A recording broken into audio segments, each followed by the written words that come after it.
మీ అందరి అభిమాన నాయకుడు గత 2 సంవత్సరాలుగా తన పనితీరుతో మీ మనసు గెలుచుకోవడమే కాదు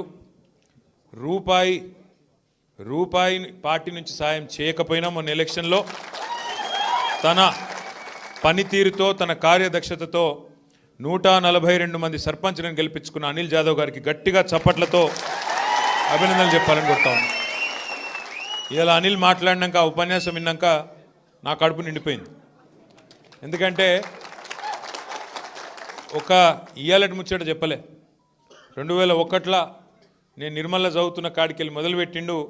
ఎట్లా కేసీఆర్ సార్ను చూసి మొదలు తెలంగాణ ఉద్యమంలోకి వచ్చిన ఆ తర్వాత కార్ ర్యాలీలో ఎట్లా ఆదిలాబాద్కి వెళ్ళి నేరేడుగొండకి వెళ్ళి ఢిల్లీ దాకా కార్ ర్యాలీలో పోయినా ఎట్లా మళ్ళీ తర్వాత సార్ నాయకత్వంలోనే ఎమ్మెల్యే అయినా మరి ఎమ్మెల్యే అయినాక కూడా ఈ 2 ఏళ్ళు ప్రతిపక్షంలో ఉన్నా.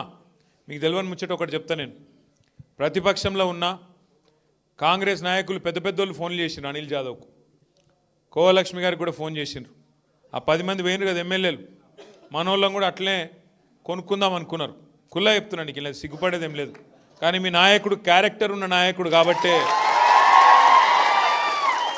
పైసలు లేకపోవచ్చు గరీబ్గాడు కావచ్చు, కానీ క్యారెక్టర్ ఉన్నాడు కాబట్టే ఇలా ఇక్కడ నిలబడి దటాయించి మాట్లాడుతున్నాడు. అట్లాంటి నాయకులే. ఎందుకంటే బావిలో నీళ్ళు ఉన్నప్పుడు మస్తు కప్పలు వస్తాయి, చెర్ల నీళ్ళు ఉన్నప్పుడు. కానీ బావి ఎండినప్పుడు కష్టమైనప్పుడు అప్పుడే మనిషి క్యారెక్టర్ తెలుస్తుంది. ఇలా అంత క్యారెక్టర్ ఉన్న నాయకుడు అనిల్ జాదవ్ గారని నేను మీకు విజ్ఞప్తి చేస్తా ఉన్నా. పెద్దలు